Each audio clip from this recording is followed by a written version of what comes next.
शब गुरेज़ा होगी आखिर जलवाए खुर्शीद से, ये चमन मामूर होगा नगमाए तौहीद से। बिस्मिल्लाह वस्सलातु वस्सलामु अला रसूलिल्लाह। क़ाल al-इमाम अबू अब्दिल्लाह मुहम्मद इब्न इस्माईल al-बुख़ारी रहमहुल्लाह, बाब क़ौलिल्लाहि तआला ونضع الموازين القسط ليوم القيامة وأن أعمال بني آدم وقولهم يوزن.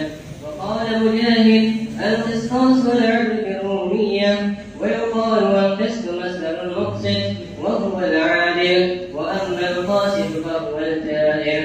قال حدثنا أحمد بن الشام قال حدثنا محمد بن فضيل عن عمارة بن القعقاع عن أبي زرعة عن أبي هريرة رضي الله تعالى عنه قال قال النبي صلى الله عليه وسلم كلمتان حبيبتان للرحمن خفيفتان على اللسان ثقيلتان في الميزان سبحان الله وبحمده سبحان الله العظيم. السلام عليكم ورحمة الله.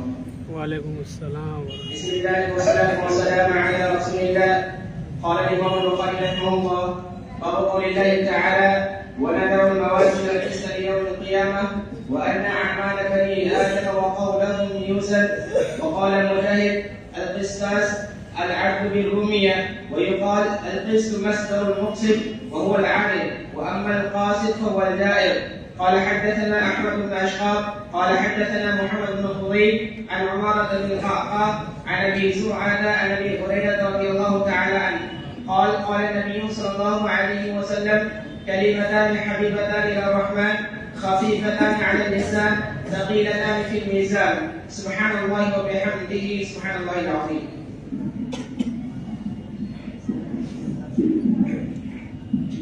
السلام عليكم ورحمة الله وبركاته. بسم الله والصلاة والسلام على رسول الله. قال الإمام البخاري رحمه الله باب قول الله تعالى ونضع الموازين القسط ليوم القيامة وأن أعمال بني آدم وقولهم يوزن. وقال مجاهد القسطاس والعدل بالرومية، ويقال القسط مصدر المقسط وهو العادل، وأما القاسط فهو الجائر. قال حدثنا أحمد بن بشار قال حدثنا محمد بن فضيل عن عمارة بن القعقاع عن أبي زرعة عن أبي هريرة رضي الله تعالى عنه قال قال النبي صلى الله عليه وسلم كلمتان حبيبتان إلى الرحمن خفيفتان على اللسان ثقيلتان في الميزان سبحان الله وبحمده سبحان الله العظيم.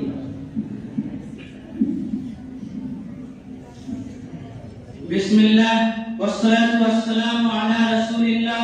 قال الإمام البخاري رحمه الله باب قول الله تعالى ونضع الموازين القسط ليوم القيامة وأن أعمال بني آدم وقولهم يوزن. وقال مجاهد القسطاس العدل بالرومية، ويقال القسط مصدر المقسط وهو العادل، وأما القاسط فهو الجائر. قال حدثنا أحمد بن إسحاق قال حدثنا محمد بن فضيل عن عمارة بن القعقاع عن أبي زرعة عن أبي هريرة رضي الله تعالى عنه قال قال النبي صلى الله عليه وسلم كلمتان حبيبتان إلى الرحمن خفيفتان على اللسان ثقيلتان في الميزان سبحان الله وبحمده سبحان الله العظيم.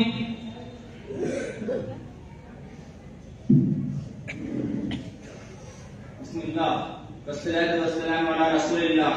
قال الإمام البخاري رحمه الله باب قول الله تعالى ونضع الموازين القسط ليوم القيامة وأن أعمال بني آدم وقولهم يوزن. وقال مجاهد القسطاس والعدل بالرومية، ويقال القسط مصدر المقسط فهو العادل، وأما القاسط فهو الجائر.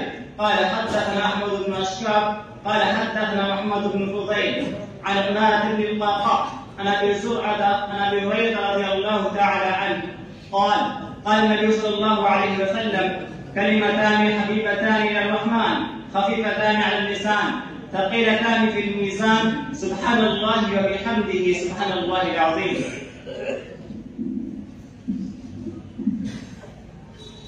بسم الله والصلاة والسلام على رسول الله.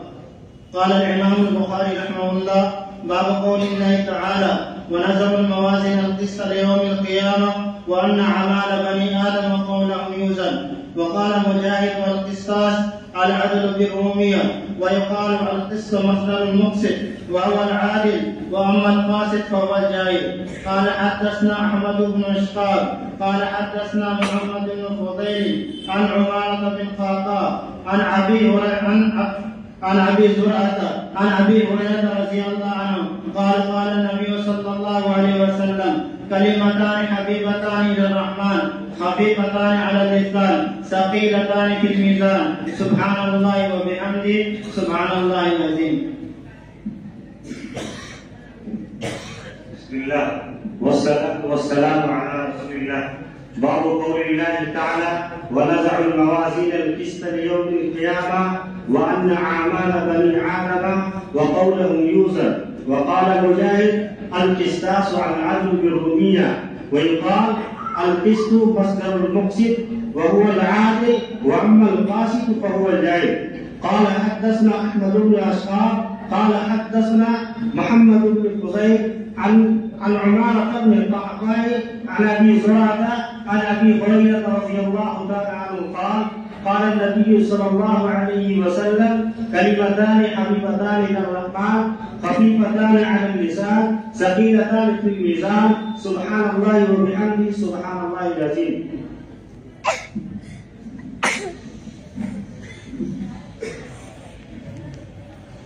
بسم الله والصلاة والسلام على رسول الله. قال الإمام البخاري رحمه الله: باب قول الله تعالى: ونزع الموازين القسط ليوم القيامة وأن أعمال بني آدم وقولهم يوزن. وقال مجاهد: القسطاس العدل بالرومية، ويقال القسط مصدر المقسط وهو العادل، وأما القاسط فهو الجائر. قال حدثنا أحمد بن إسحاق قال حدثنا محمد بن فضيل عن عمارة بن القعقاع عن أبي زرعة عن أبي هريرة رضي الله تعالى عنه قال النبي صلى الله عليه وسلم: كلمتان حبيبتان إلى الرحمن خفيفتان على اللسان ثقيلتان في الميزان سبحان الله وبحمده سبحان الله العظيم.